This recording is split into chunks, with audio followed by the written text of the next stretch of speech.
Les préceptes du Seigneur sont droits, ils réjouissent le cœur. Le commandement du Seigneur est limpide, il clarifie le regard. Seigneur, tu as les paroles de la vie éternelle.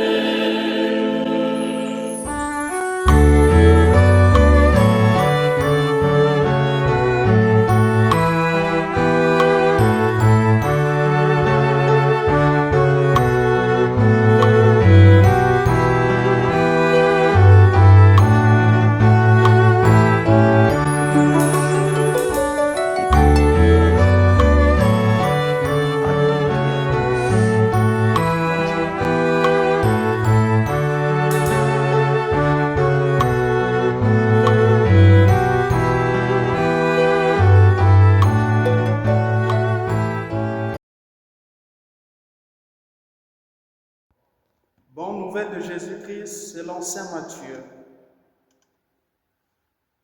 C'est au chapitre 4, le 19 premier verset.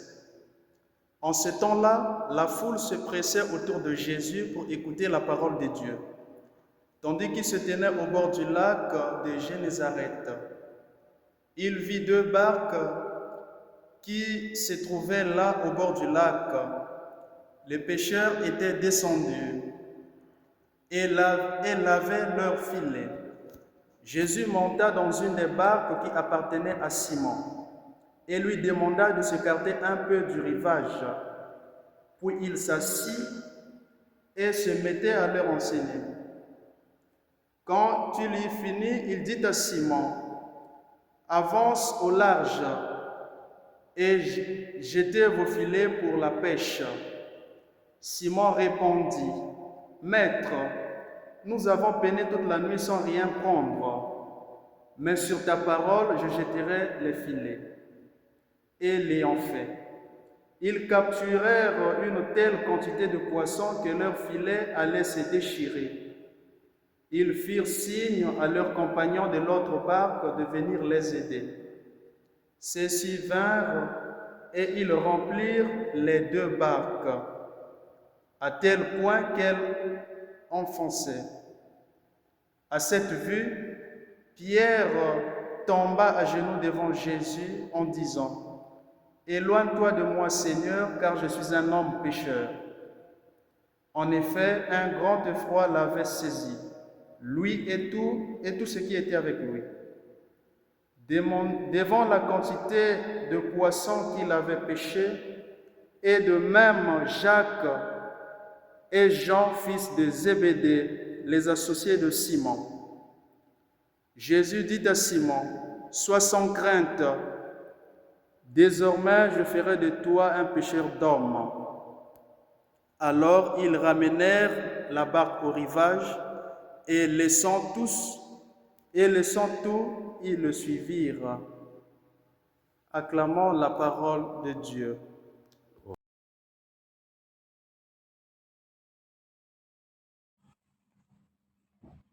Bien-aimés dans le Seigneur, la paix du Christ. Aujourd'hui, l'Église universelle célèbre le 5e dimanche du temps ordinaire, l'année liturgique C. Les lectures de ce jour nous invitent à méditer sur la vocation, c'est-à-dire l'appel à la mission, et nous révèlent la primauté de Dieu dans ce projet. Dans la première lecture, le prophète Isaïe nous raconte sa vocation. Après avoir vu et contemplé la gloire de Dieu 3 fois saint, le prophète se dit pécheur, l'homme aux lèvres impures, reconnaissant ainsi sa finitude devant la grandeur de Dieu. Mais Dieu, dans sa miséricorde, l'a purifié, faisant de lui un missionnaire. J'entendis alors la voix du Seigneur qui disait, « Qui enverrai-je? Qui sera notre messager ?» Et j'ai répondu, « Me voici, envoie-moi. » Isaïe 6, 8. De son côté, saint Paul, dans la deuxième lecture, se proclame apôtre, toujours par la grâce de Dieu. Moi, je suis le plus petit des apôtres. Je le suis par la grâce de Dieu. 1 Corinthiens 15, 9 à 10. Isaïe et Paul ont été appelés par Dieu pour faire d'eux ses messagers. De même, dans l'Évangile, c'est Luc qui nous raconte la vocation des premiers apôtres. Ces pécheurs de Galilée, par la grâce divine, sont devenus des messagers du Seigneur. Désormais, tu seras pécheur d'hommes. Luc 5, 10. Par rapport aux évangélistes Marc 1, 16, 20 et Matthieu 4, 18, 22, qui racontent également la même vocation des premiers apôtres, Luc nous la raconte avec une grande intensité théologique, devenant ainsi un paradigme vocationnel. De la foi, confiance en la parole de Jésus, il y a ici une prophétie pour chaque mission de l'Église. Cette mission doit toujours se faire selon les instructions de Jésus. Elle doit être réalisée avec une foi totale en ses paroles, sinon elle sera stérile et inutile. Le savoir-faire des apôtres en tant que pécheurs n'a pas été suffisant. Leurs efforts n'ont pas été fructueux, mais tout a changé à la demande ou à l'intervention de Jésus. C'est lui qui guide et accompagne cette mission. Les 12, impressionnés par la pêche miraculeuse, abandonnèrent leur filet pour devenir des pêcheurs d'hommes. Ce récit, placé au centre de notre chemin de foi et de rencontre avec le Seigneur Jésus, nous conduit de la surdité à la pleine capacité d'écoute, de la maladie la plus paralysante à la guérison salvatrice, nous rend capables d'aider nos frères à reconnaître avec nous le Seigneur. Ils firent signe à leurs compagnons qui étaient dans l'autre barque de venir les aider. Ils vinrent et ils remplirent les 2 barques au point qu'elles enfonçaient. Luc 5, 7.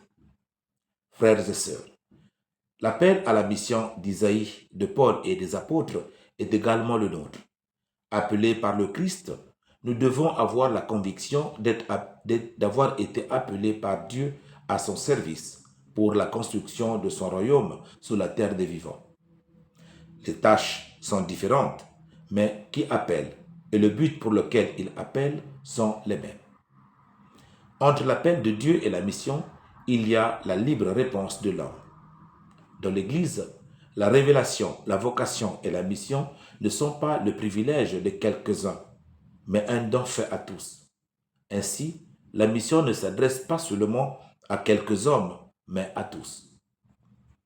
Être pécheur d'hommes aujourd'hui signifie participer à toutes les activités visant à faire sortir l'homme de la perdition et de tirer l'humanité de l'océan qui le menace. Une église ne pourra jamais faire croire à sa vocation de pécheur d'hommes si ses membres restent en dehors des actions catholiques, des mouvements, groupes et associations de salut, ou se contentent d'intervenir à l'aube sans travailler toute la nuit avec d'autres hommes. L'Église ne peut révéler l'amour de Dieu que si elle partage cet amour avec les hommes. Les Juifs considéraient souvent l'eau de la mer comme le lieu de résidence des forces opposées à Dieu. Pécher les hommes signifie aujourd'hui les libérer du mal. Pour Luc, l'Église est l'institution chargée de sauver l'humanité de l'engloutissement qui la menace. La première forme de mission, c'est le témoignage, nous dit Jean-Paul II dans Redemptoris Missio, au numéro 42. Je cite, « L'homme contemporain croit plus les témoins que les maîtres, l'expérience que la doctrine, la vie et les faits que les théories. Première forme de la mission, le témoignage, est la vie même du missionnaire, de la famille chrétienne et de la communauté ecclésiale qui rend visible un nouveau mode de comportement.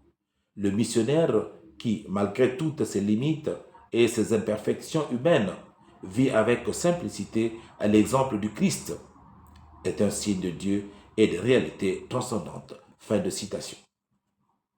Désormais, si le Seigneur demande « Qui enverrai-je ? Qui ira pour nous ?» Chacun de nous peut répondre avec le prophète Isaïe « Me voici, envoie-moi ». Sommes-nous prêts? Sinon, pourquoi? En cette année jubilaire, Demandons au Seigneur la grâce d'être des bons missionnaires, portateurs de l'espérance. La paix de Christ.